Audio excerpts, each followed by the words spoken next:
मी महसूल मंत्री असताना त्यावेळी मी एक प्रस्ताव केला होता की या कास्ट व्हॅलिडेशन समितीला बरखास्त करून टाकायचं. त्याची आवश्यकता नाही आता आपल्याला. तर बऱ्याच राज्यांमध्ये थेट तहसीलदार अधिकार दिले गेलेले आहेत. पण आपल्या एक राज्यात जुनं प्रकरण झालं होतं माधुरी जाधवचं काहीतरी असं की ज्यामध्ये सर्वोच्च न्यायालयापर्यंत जाऊन आपण सरकारने ॲफिडेविट केलं होतं आम्ही अशा समित्या तयार करतो म्हणून. जुने प्रकरण आहे. त्यामुळे आपल्यावर ते बंद होणार. आता मान्य सर्वोच्च न्यायालयापर्यंत परत एकदा आपण रिव्ह्यू ॲप्लिकेशन देऊन आता जी आवश्यकता राहिली समित्यांची अन्य राज्याप्रमाणे थेट पुन्हा तहसीलदारपर्यंतच ते अधिकार द्यावेत असा एक प्रस्ताव मी मुख्यमंत्र्यांना तशी विनंती करणार आहे. त्यामुळे कॅस्ट व्हॅलिडिटी जो विषय आहे हा काही नुसतं जात प्रमाणपत्र सगळ्याच बाबतीमध्ये आहे.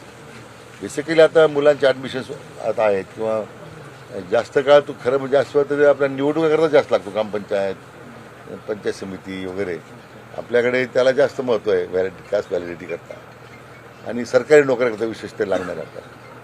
परंतु याची आवश्यकताच नाही असं माझं मत होतं. महसूल मंत्री असताना तो प्रयत्न केला पण एक सर्वोच्च न्यायालयाचा निर्णय त्याला बाधित होता म्हणून मी अभ्यास करतोय त्याच्यामध्ये. पण आता अन्य राज्य जर या पद्धतीने पुढे जाऊ शकतं तर आम्ही सुद्धा आता त्याची आवश्यकता राहिली नाही राज्याला. एक स्वतंत्र अर्ज जर मूक केला सर्वोच्च न्यायालयामध्ये तसं ही समिती बरखास्त करून पुन्हा अधिकारी तहसीलदार देऊ शकतो का हे आम्ही तपासून पाहतो. आम्ही मुख्यमंत्र्यांनी तशी विनंती केलेली आहे. जून महिन्यामध्ये ॲडमिशन होणार आहे तर त्यासाठी मोठ्या प्रमाणामध्ये त्यांना पूर्वी प्रमाणपत्र ते लागणार आहे आणि व्हॅलिडिटीसुद्धा दिली जात नाही. व्हॅलिडिटीसुद्धा वेळ लागतो.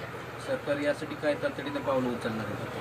नाही आता पाहू त्याला आपण त्याप्रमाणे जे मगाशी तुम्हाला जे पाटलांनी मला कन्नडच्या बाबतीमध्ये एक मुद्दा उपस्थित करताना मी त्यांच्या माध्यमातून पाहिलं होतं बोलताना म्हणून मी त्याची दखल घेऊन आपण ताबडतोब त्याचा आढावा घेतला. मी आज कन्नडचे प्रांत बोलवले होते. ते ज्या लोकांची व्हॅलिडिटी थांबवली होती त्यांना बोलवलं होतं. ते वस्तुस्थिती होती की अधिकाऱ्यांच्या निष्काळजीपणावर ते घडलं होतं. अशा मग सर्रासपणे व्हॅलिडिटी थांबल्या जातात का तर ते मान्य विभागीय आयुक्तांना मी या सूचना केलेल्या आहेत की 2-3 वेळा आमच्या बैठका झाल्या आहेत VC होतात राजभासारख्या.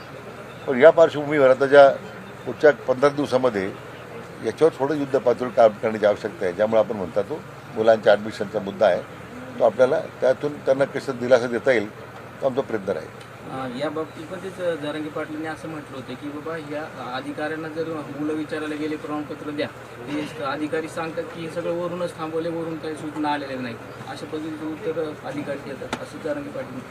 नाही असं वरून कोणी काही सांगितलेलं नाही आहे. हा विनाकारण गैरसमज झालेला आहे की वरून काय वरून काय सांगितलेलं आहे. आता आपण 3 लाख जर दाखले दिलेले आहेत आता वरून जर सांगितलं असं थोडं दाखले मिळाले असते.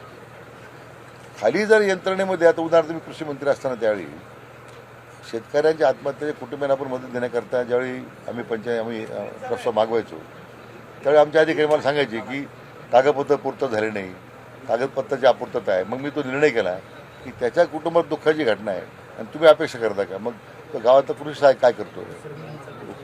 मग आम्ही कंपल्सरी आता शेतकऱ्याच्या घरी जाऊन ती कागदपत्र पूर्तता करून घ्यायच्या सूचना दिल्या आहेत. आता मग ते काम बहुतेक प्रकरणं वेगात निघाली प्रलंबित काय फारसे झाले नाही. तर संवेदनशील पाहिजे यंत्रणा तर त्या यंत्रणाच्या गावात आपण नेमलेल्या आहेत त्याला थोडंसं टास्क मास्टर म्हणून काम करावं लागेल.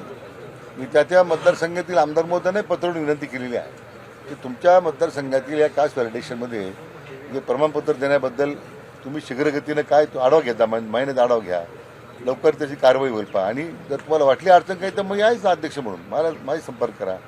पण आमचे आमदार मोदी लक्ष घालत आहेत. पण आणखीन मला वाटतं मी आणखीन त्यांच्याशी परत बोलेल की या विषयामध्ये आणखीन त्यांनी प्रभावीपणे काम करण्याची आवश्यकता असेल त्यांना मी विनंती करणार आहे.